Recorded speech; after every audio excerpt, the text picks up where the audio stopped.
Hello guys, स्वागत है आप सभी का फिर से हमारे यूट्यूब चैनल में। गाइस, आज हम बात करने वाले हैं इंडिया के एशिया के सबसे हॉन्टेड पैलेस के बारे में, यानी कि अजबगढ़ भानगढ़ के किले के बारे में। और बोलते हैं लोग मतलब सबसे भूतिया किला है, क्या नहीं तो पूरी सच्चाई पूरी बातें। हाँ गाइस, वीडियो को बिल्कुल भी स्किप ना करें, वीडियो को पूरी देखें और वीडियो पर लाइक करें यार, चैनल को सब्सक्राइब जरूर कर दें यार।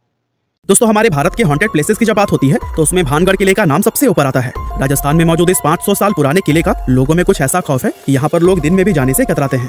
और यहाँ तक कि कहा जाता है कि रात के समय में जो कोई भी इस किले में जाता है वो फिर कभी भी वापस लौटकर नहीं आता। इसीलिए सरकार ने भी खुद बाकायदा बोर्ड लगाकर रात के समय में इस किले में जाने से प्रतिबंध लगाया हुआ है। और दोस्तों, खौफ का आलम तो यह है कि रिजर्व एरिया घोषित किए जाने के बावजूद भी भारतीय पुरातत्व विभाग ने डर की वजह से आज तक यहाँ पर अपना ऑफिस नहीं बनाया है। तो फिर भानगढ़ के इस किले का इतिहास क्या है और आखिर क्यों आज इसको इतना ज्यादा खौफनाक और भुतहा माना जाता है, ये सब हम हमारी आज के इस वीडियो में आपको बताने वाले हैं। दोस्तों, भानगढ़ के इस किले का निर्माण आमेर के शासक राजा भगवान दास ने सन 1573 में अपने छोटे बेटे माधो सिंह के लिए करवाया था। उस समय यह किला पूरी तरह से खुशहाल हुआ करता था और इस किले के अंदर व इसके चारों तरफ लोगों की घनी आबादी रहा करती थी। लेकिन फिर अचानक एक ऐसी अनहोनी हुई जिससे कि इस किले की खुशियां हमेशा के लिए खत्म हो गई और एक समय खुशहाल नजर आने वाला यह विशाल किला एक भुतहा जगह में बदल गया। लोगों के मन में इस किले का ऐसा खौफ बैठ गया कि उन्होंने इसे छोड़ना शुरू कर दिया, जिसका नतीजा यह हुआ कि यह किला और इसके आसपास का इलाका पूरी तरह से वीरान हो गया। यहाँ तक कि आज भी यह किला सैकड़ों सालों से इसी तरह से वीरान पड़ा हुआ है, जो कि दिखने में बेहद ही खौफनाक नजर आता है। इसके बारे में लोग यह बताते हैं कि किले से लोगों के चीखने, चिल्लाने, रोने और घुंघरुओं की रहस्यमय आवाजें आती हैं। साथ ही बहुत से लोग यह भी दावा करते हैं कि जो कोई भी इस किले में रात के समय गया है वो फिर कभी भी वापस लौटकर नहीं आया है। और यही वजह है कि दिन में भी बहुत कम लोग ही इस किले के अंदर जाने की हिम्मत कर पाते हैं। अब ऐसे में ये सवाल तो मन में जरूर आता है कि आखिर इस किले के साथ ऐसा क्या हुआ था इसको इस तरह से शापित और भुतहा माना जाने लगा। असल में इस किले के हॉन्टेड होने के पीछे लोगों द्वारा एक नहीं बल्कि कई अलग अलग कहानियां बताई जाती हैं। लेकिन उन सभी में सबसे फेमस, जिस पर लोगों द्वारा सबसे ज्यादा भरोसा किया जाता है, वो है राजकुमारी रत्नावती की कहानी। कहते हैं कि जब इस किले का निर्माण करवाया गया था तब इसमें रत्नावती नाम की एक बेहद खूबसूरत राजकुमारी रहा करती थी। उस समय राजकुमारी रत्नावती की उम्र 18 साल थी और उनकी खूबसूरती की चर्चाएं दूर दूर तक हुआ करती थी। उनकी सुंदरता की वजह से ही बहुत से अलग अलग सियासतों के राजकुमार उनसे शादी करने की इच्छा रखते थे, जिसके चलते अक्सर ही राजकुमारी रत्नावती के लिए शादी के प्रस्ताव आते ही रहते थे। लेकिन राजकुमारी ने तब तक किसी के भी प्रस्ताव को स्वीकार नहीं किया था। अब एक बार राजकुमारी अपनी कुछ सहेलियों के साथ खरीदारी के लिए बाजार गई हुई थी और बाजार में वो इत्र की एक दुकान पर रुकी और वहां से अपने लिए इत्र खरीदने लगी। इतने में ही उस दुकान से कुछ दूरी पर खड़े सिंघिया सेवड़ा नाम के एक व्यक्ति की नजर राजकुमारी पर पड़ी। सिंघिया सेवड़ा उसी राज्य का रहने वाला था और वो काले जादू का महारथी माना जाता था। राजकुमारी रत्नावती की सुंदरता को सिर्फ एक नजर में देखते ही सिंघिया उन पर पूरी तरह से फिदा हो गया और वो टकटकी लगाए राजकुमारी को घूरता रहा। और उसी पल उसने अपने मन में यह तय कर लिया कि वो राजकुमारी को किसी भी कीमत पर हासिल करके रहेगा।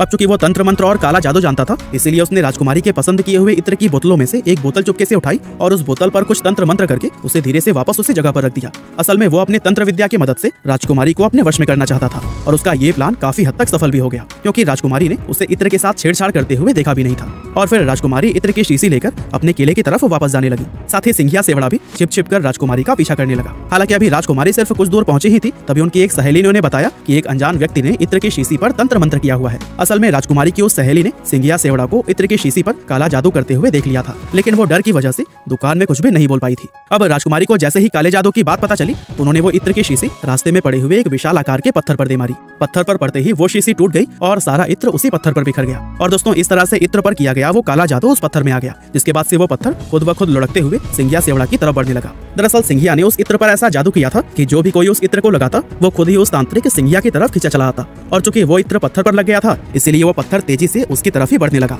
और पत्थर ने लुढ़कते हुए उस तांत्रिक सिंघिया को कुचल दिया, जिससे कि उसकी मौत हो गई। लेकिन मरने से पहले सिंघिया सेवड़ा ने यह शाप दे दिया कि राजकुमारी समेत इस किले में रहने वाले सभी लोग जल्द ही एक दर्दनाक मौत मरेंगे और उनकी आत्माएं हमेशा के लिए इस किले में भटकती रहेंगी। इस हादसे के कुछ ही समय बाद भानगढ़ और उसके करीबी राज्य अजबगढ़ के बीच में एक युद्ध छिड़ गया था। और दोस्तों, अजबगढ़ की सेना बहुत ही ज्यादा शक्तिशाली थी, जिसके चलते उनके सिपाही भानगढ़ के किले में घुस गए और किले में मौजूद हर एक पुरुष, महिला और यहाँ तक कि बच्चों को भी मौत के घाट उतार दिया, जिसमें कि राजकुमारी रत्नावती भी नहीं बच पाई थी। और दोस्तों, कहते हैं कि इस खतरनाक कत्लेआम के बाद से ही यह किला शापित हो गया था और उस नरसंहार में मारे गए मासूम लोगों की आत्माएं किले के अंदर ही भटकने लगी थी। दरअसल किले के आसपास रहने वाले लोगों को अंदर से अजीब अजीब आवाजें आती थी और साथ ही किले की तरफ जाने वाले लोगों के गायब होने की घटनाएं भी अक्सर सुनने को मिलती रहती थी। और दोस्तों, इन सभी चीजों के चलते ही किले के आसपास रहने वाले लोगों ने भी अपनी बस्तियां छोड़कर दूसरी जगह पर रहना शुरू कर दिया और देखते ही देखते यह किला और इसके आसपास का इलाका पूरी तरह से वीरान हो गया। इसके अलावा दोस्तों इस किले के भुतहा होने के पीछे एक और कहानी यह भी बताई जाती है कि जिस समय यह किला बनाया जा रहा था तब इस किले की जमीन के पास ही बाबा बालकनाथ नाम के एक साधु रहा करते थे।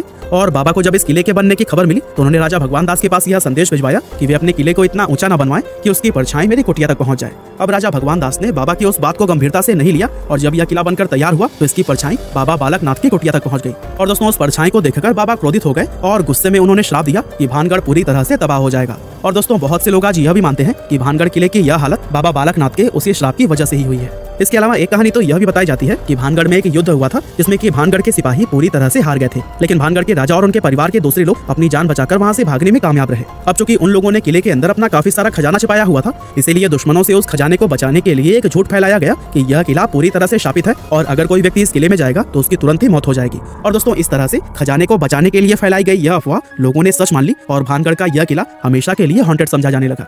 वैसे वजह चाहे जो भी रही हो, लेकिन इतना जरूर है कि इस किले को भुतहा बनाने में हमारी सरकार काफी हाथ रहा है। दरअसल कानून में भूत प्रेत पिशाच और बुरी आत्मा जैसी किसी भी चीज को कोई जगह या फिर मान्यता नहीं दी गई है और आज तक किसी भी कोर्ट ने अपना कोई भी फैसला भूत प्रेत को ध्यान में रखकर नहीं सुनाया है। इसके बावजूद भी सरकार द्वारा किले के बाहर बोर्ड लगाकर उस पर लिखना कि रात में इस किले में जाना मना है और भारतीय पुरातत्व विभाग का यहाँ पर अपना ऑफिस न बनाना, ये सभी चीजें कहीं ना कहीं इस बात की तरफ इशारा करती हैं कि हमारी सरकार भी भूत प्रेत में विश्वास रखती है। और दोस्तों सोचिए, जब सरकार की तरफ से ही ऐसे कदम उठाए जाएंगे तो फिर जाहिर सी बात है कि आम लोग तो इस किले को सच में ही शापित समझेंगे। वैसे आपको क्या लगता है, ये किला सच में भुतहा है या नहीं, और क्या आप लोग भूत प्रेत आदि में विश्वास रखते हैं? हमें कमेंट करके जरूर बताइएगा। आपका बहुमूल्य समय देने के लिए बहुत बहुत धन्यवाद।